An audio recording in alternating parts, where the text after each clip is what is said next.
All right, so that wrapped it up. We got Jeff Basso here, engineer extraordinaire and lucky guy enough to be my friend. I'm on the other end of the camera right now. It's Keith and Jeff. Jeff, you got to do all the driving on this while I was embarrassing myself playing. What was the thing that stuck out to you the most? What was one of the biggest pros? If there were cons, list those, and where could you see any potential improvement, if any? I mean, I'm easily impressed. I think it's rad, but give us your insight. I would agree. I think it's rad.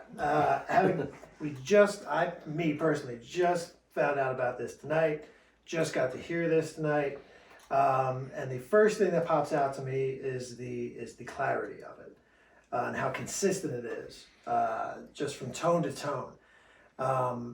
It's just really a solid foundation of something where I'd want to have from a bass guitar. That, in my mind, because I know you went over earlier where you can put it in your chain and other things you can do. It's very versatile in that. But for me, I think I would put this right in the front. Yeah. Right in the front. And everything after it is going to be enhanced so much by this. Right. And that, my initial feeling is I'm going to put this right after the bass, and then whatever I do afterwards is going to be butter. Right. Because you have something that's very accessible. It's very easy to use. You pull this out for me when you come into the session. I plug it in. I'm going to have a great day, and I'm going to be in a good mood when I'm recording because it sounds great. And yeah, I was very impressed.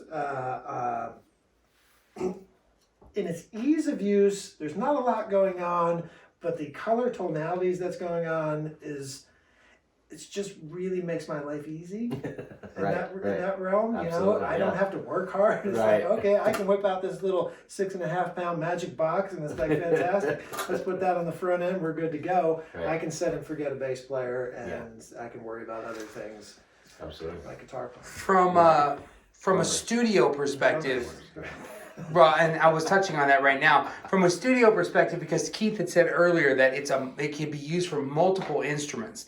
Would you think that this would be something that, outside of the obvious use that we showcase with bass, that we could come back and do a video for guitar, and you could have a full kind of spectrum as far as what this is capable of with a guitar as well as bass, and then in a mix setting? Sure. Absolutely. I would try it on everything. I mean, if I had this in my arsenal, I wouldn't be opposed to running a kick through it or a snare through it. I mean, it's going to put its charm on everything that you put it through. That's a good idea. So, you can use the keyboard, anything. Right. Anything you really want to. Absolutely. I don't think it's going to make anything sound bad at all. I think it's probably going to make things sound that much better. Right. Have you done any demos with drums, Keith? Not drums yet. No, that would be probably the next thing we'll have to play with. Yeah, that would be really cool. Yeah. What a good idea. I would love to see that. Put a room mic on this bad. Like a 57 or something? I would put some big condenser microphone. Okay. Yeah. Like in the back of the room with a big diaphragm, and see what it can do on a big kit. Yeah. I really hope to see that. That would be really cool to see. For sure. Anything that you thought you could, if you had a gun to your head, any potential improvements you could see made? And is there any way that this bad boy is going to be able to fit in something over here in a rack mount setting? Yeah, we are working on that. It's gonna be down the road a bit, but Okay. probably like a version 2 of this will be we'll be able to actually put it into an actual rack mount itself. So if I can put that in my rack mount, and I can have it in the patch bay, and I can just plug that bad boy in, and that makes life happy. Absolutely. Boring. Give me the box. Give me a box. What's in the box? The box. You wouldn't get the sweet ass handle that That's true.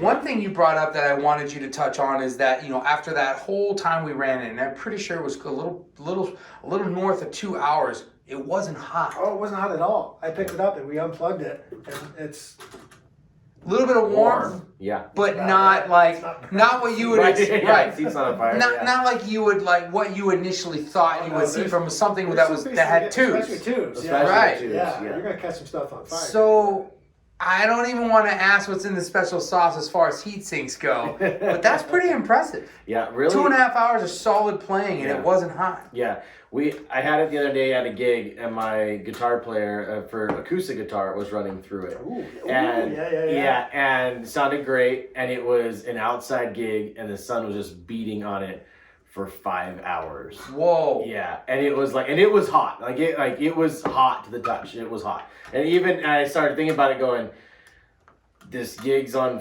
Saturday, and I leave for Vegas on Sunday for you guys, and I'm like, if this thing dies, it's gonna be a really in hindsight, this could have been a mistake. Yeah, right. Exactly. It's exactly what that was. It was like, maybe this wasn't thought through as well as I should have. It's really rad that all musicians have that feeling of dread, and that there could be that oh shit moment at the end of the gig. Yeah. When they're like, oh, what about tomorrow's gig? Yep. Yeah, exactly. Yeah. Foresight. Yeah, no, who needs that?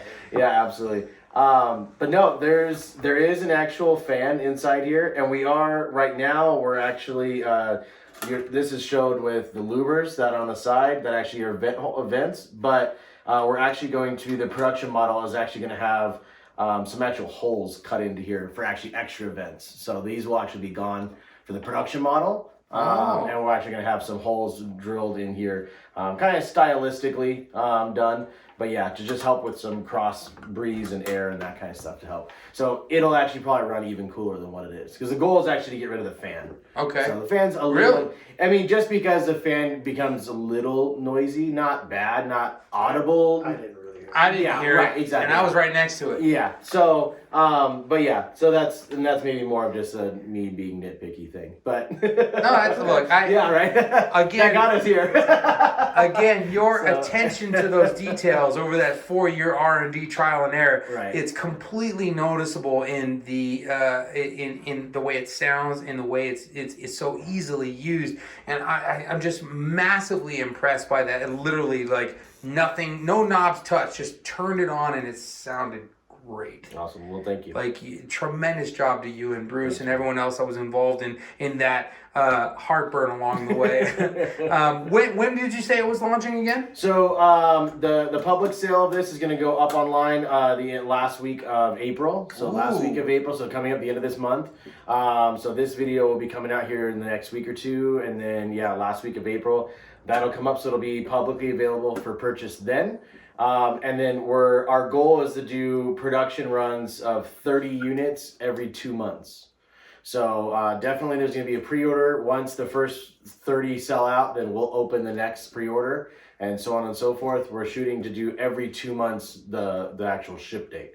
So end of April is going to be the first purchase, and we're shooting for like the first part, maybe mid part of June to ship. So that's the goal, and as long as they keep selling, we'll keep opening up the pre-orders and keep going from there. So well, you've made some believers out of Jeff and I, that's for sure. I thank you for giving us the opportunity to really put it through its paces, and thank you for coming out to Vegas to do that. Absolutely.